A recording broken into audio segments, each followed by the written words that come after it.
کاله مې سکول وایي نو سوچ مې و چې یا ډاکټر یا انجینر یا یو کاروباري خو به کیسې موږ دلته مجبوري ده لګیا یو کاروبار کوو بس د ورځې 1000 روپۍ 900 روپۍ ګټو دلته دا روزانه کوو خښته وو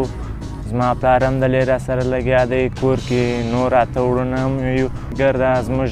ګرده ورځ کې لګیا یو کور خو هم ساتنګه غواړي نو په دې مې رالم روزانې ته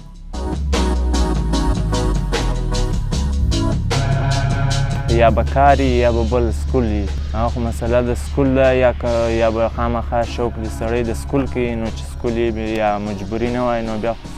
سکول ښه تعلیم ښه شی دی د بازۍ شوق لرو هم د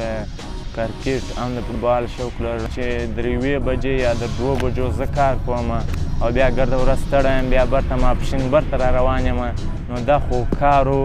کیل بیا نه سره کېږي نو بیخي ټیټه ګرمي ده د 11 پورې انسان چې دغه یې وګرځېدي ټیټه ګرمي ده نو سړی چې بیا په دا ذلیله کار کوي نو خامخا به ګرمي زړه مې غواړي چې د دې کاره خلاص هم ښه ټیټ سکول وایم تعلیم وکړم زړه مې دا غواړي نو خو اوس ذلیل دا کاروبار دی خامخا مجبوري ده